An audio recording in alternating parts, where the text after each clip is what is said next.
Hey there, my name is Megan Clanahan. I am the co-owner of Houston Moms, and we are coming to you this month with another informative health video with our experts from UTMB Health. We know it's the heat of summer, and we're all kind of in all the summer activities, but school is starting before we realize it, and August is coming up quickly.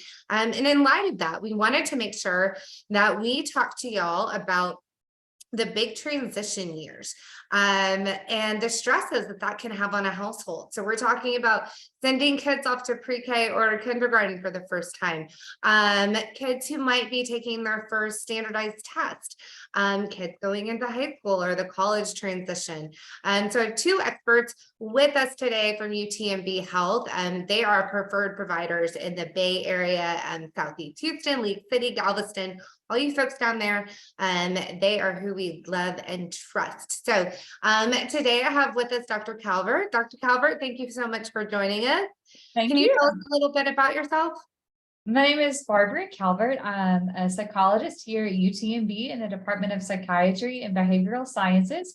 So I see patients for therapy in our outpatient clinics here in Webster. And I also see students for UTMB at Student Health and Counseling. So any of the medical students, nursing students, PT, OT, graduate students are able to come to our clinic for therapy. Perfect. And you are going to help speak to kind of the adult side of, all the big emotions that we as moms and as parents feel. So we're definitely going to need your help and assistance today. And then we have Dr. Krishanis with us. Thank you so much for joining us. Yeah, thank you. Can you tell us a little bit about yourself? Yes, so I'm also a psychologist in the Department of Psychiatry and Behavioral Sciences at UTMB. I am a child psychologist, child and adolescent, and primarily work with kids and their families, caregivers of all sorts. And I practiced actually through a virtual program called T-Chat, which I can tell you more about later. Might be a good resource to add to this talk, actually. And that is an online telehealth service that we provide free to kids throughout our region through their school districts. So a lot of my work right now when I'm working with patients is virtual. So that's been another transition, the keyword for today. I also do a little bit of research with our kids in Texas who have experienced trauma or depression and suicide. So that's mostly where I'm spending my time. And also to mention that I am a stepmom and I am currently with child. So we're right at the halfway mark tomorrow, actually. So I can relate a little bit to these topics and just preparing my 15-year-old for high school and all, up until now, and then as well as thinking about the future with another one on the way. Oh my goodness. Well, congratulations. Halfway. Oh, in the heat of summer, but at least you'll be like the So, big pregnant, in the fall, and hopefully it'll be a little bit cooler for you. yeah, praying for that cool winter that we're supposed to have. Oh gosh, it's so miserable right now. And, kind of as we said before, it's hard to imagine that we're sending these kids back for many of us in like a month. And so let's start with you, Dr. G. So she told me I could call her that, y'all. So let's think about those transitions and the pre-K to kinder transition. How do we prepare our kids for that? I mean, that seems like such a big jump. And I remember I have twins that are 13 now, but I remember sending them with these ginormous Pottery Barn backpacks and thinking that they couldn't survive the day. And, would they live without mommy? And I mean, spoiler alert, they like ran away and they're like, peace. But tell us your best advice of how to talk to kids about that very big jump to pre-K and kinder. Yes. I think, and this probably applies just in different ways to any transition, whether it's pre-K, starting school or transitioning to a new school, or a different grade, graduating. All of these things are kind of similar in the way that I think the biggest way to prepare is first prepare yourself, because the kids are going to be fine. They are usually going to adjust very well. And even when it's hard at the beginning, a lot of kids don't take very long to get into the swing of things. And so kids are so much more resilient. They bounce back much quicker than we give them credit for most of the time. So I would say first is really take care of yourself, your own anxieties, that fear of like, are they going to make it without me kind of. And then in general, I would say throughout the ages, it can just be really helpful to give them a heads up of what to expect. For the kids at any transition like that, especially that affects their daily life, it's going to create some sort of stress, whether it's being absorbed by them from the parents, or it's just that kind of excitement that can be stressful too, even when it feels like a good thing. And we know that one of the biggest fears for a lot of kids starting school is just the unknown, especially kids, we live our lives as a child at the mercy of an adult, and we're able to make very few decisions for ourselves, and we have no control as a child. And so remembering that they have no idea what to expect, unless they've been to school before. So, if they're at a daycare, or if they're in pre-K before transitioning to kindergarten, those things can help. But if they haven't, they have no clue what's going to happen. And so just helping prepare them by talking to them about what's going to happen, take up the meet the teacher days and the school tour days if they offer that, make that happen so that they can see it, drive by the school, even do some trial runs where it's like, here's where we're going to drop you off, or here's where the bus is going to pick you up, giving them some exposure to what's going to happen. And then I also always suggest books. Kids should be reading more. They need to be reading more, and getting books that help them talk about the first day of school. That all of that is really great to just kind of prepare them and really talk it out a lot. I love the book idea. I know there's some really great ones of going to kindergarten, like the night before kindergarten, and like, I mean, again, it kind of is like that. It's that adult emotion that we have, because I remember like reading that and like sobbing, and that was like not helpful, right? So Dr. Calvert, like, as Dr. G alluded to, I mean, part of it is keeping our emotions in check as adults. So what do you recommend to parents who are going through the various stages and transitions? Yeah, I think there's several things.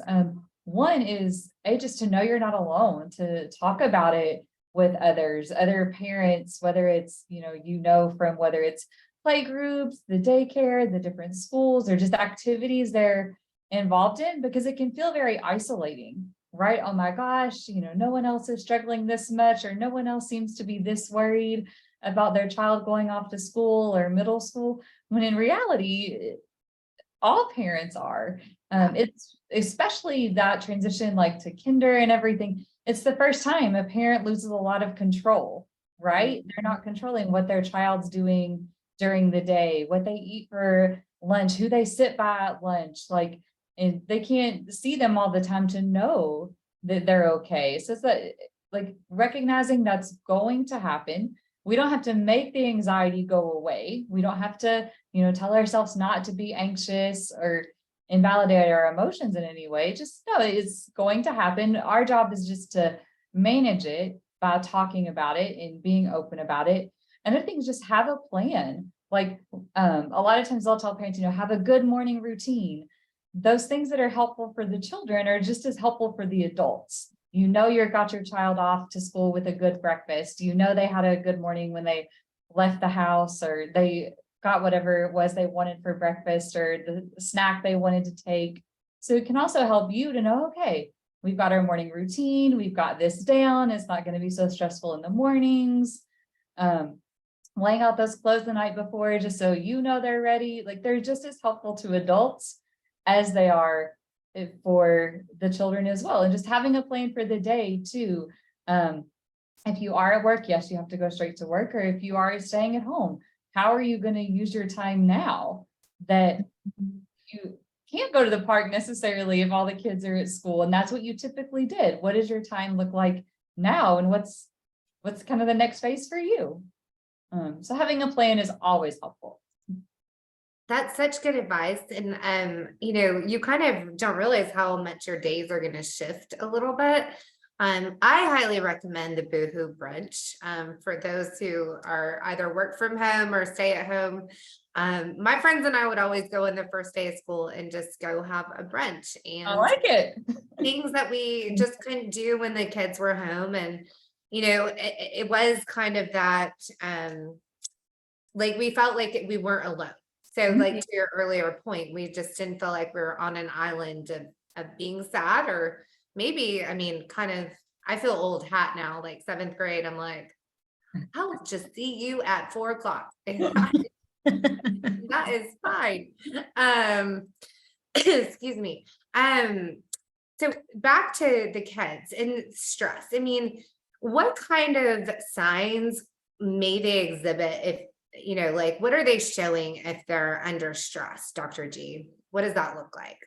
Oh, that's a tough question because it really is different for everyone.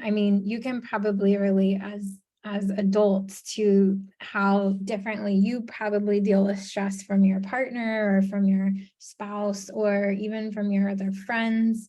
And it's true for kids too. They have all different varieties of how this comes out for them.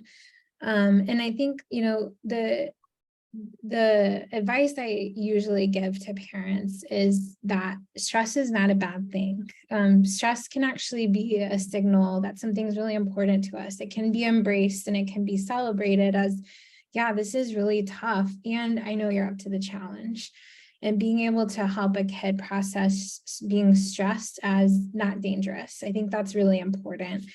And so if you see changes in your child, if they come home and they're just like complete meltdown crying, I never want to go back to school, that's actually pretty normal. A lot of kids react that way.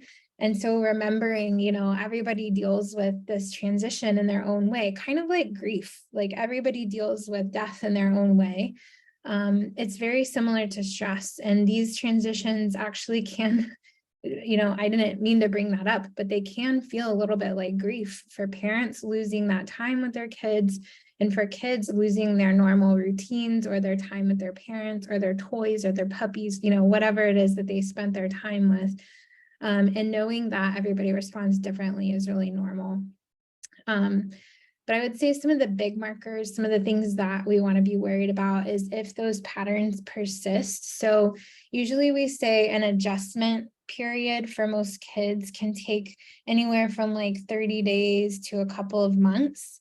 Most kids adjust a lot quicker, but the ones that are a little slower to take it on, we would expect to see like breakdowns, especially just from being tired from being at school all day, but not wanting to go back, talking about people being mean or not liking them, like those are really normal reactions to that transition.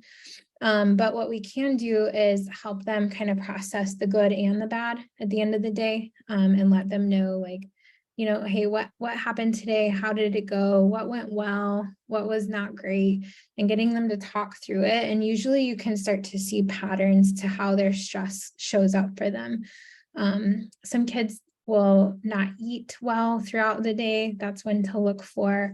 Some kids will tend to isolate themselves if they're a little socially anxious. And some kids will get really irritable. That's a pretty common sign of stress in young ones, all of us really, that we get irritated and we get snarky and snippy with people when we're stressed out. Yeah, all things that I'm familiar with in my household. And my daughter, especially, she's also like a no, she is a teenager now. She's a teenager. It just happened this summer, so I'm not used to like saying 13 yet. But I can tell at night, like if she comes home and she's really just wired and high energy, talking a lot and talking very fast, and then sets off, like I know something happened at school that day that was like friend related. And it's just, it's wild how our patterns Mhm. just continue, and I can tell like, oh, we had a rough friend day, Yeah. and it's never a lot of fun. So kind of oh, sorry. So kind of along that line, so thinking of Dr. Calvert, like parents dealing with these kids who are under stress because of, new experiences. And again, not always a bad thing, but it can be a lot to deal with as a parent and knowing how to respond. What is your best advice to a mom who is dealing with a kid that is just plain stressed out, whether they're going to high school or college or whatever it may be? Yeah, I think there's a couple things. First off is like some of it is relieving the pressure from ourselves to just fix everything, right? Because unfortunately, we can't control what happens at school. If someone was mean to our child, or if something happened that really upset them. So I think a lot of times we have the expectation that we're just supposed to fix something, make this okay. Um, and that's not really our job, because we can't just do that. We can't make it okay. What we can do is normalize that emotion, that if someone did say something, or if they've got 3 tests tomorrow, that is stressful.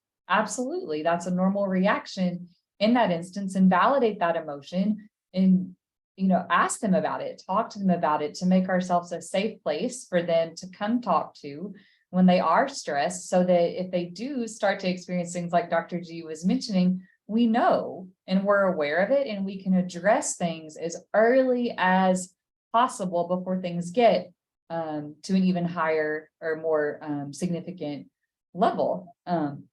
But yeah, making ourselves a safe place, keeping those lines of communication open, and really just ask them, what do they need? How can we help once they're old enough to be able to talk to us and explain that to them? But letting them know it's a normal reaction too can be extremely helpful. Yeah. So I think, us being willing to keep open those lines of communication is huge. Because I don't want them suffering with stress. Right, I mean, because stress is stress, and like I am right. stressed. And I think also what's helpful for me is for them to see me a little stressed sometimes, and being like, not hiding that from them, because it's like, you know what, mom is actually feeling some things right now. Mhm. And so Recognizes so it. then they don't feel like so, I don't know, demonized if they are stressed out. I don't know if that's Mhm. totally the right way to do it, but Yes, No, I think that's reduce great. that stigma. Yes. Yeah. Yeah, you're giving it like Dr. Calvert said, you're reducing the stigma that like you can't be stressed, because a lot of people get stressed because they're stressed, right? They're like, oh my God, I shouldn't be feeling like this. yeah, And helping them see like, no, this is just being a human, and also modeling for them how you deal with it. So they might deal with their stress differently, but being able to say like, oof, I'm feeling really stressed today. I'm going to go take a 15-minute break, and or I'm going to go take a hot shower and have my cup of coffee, and then I'll come back and we can talk.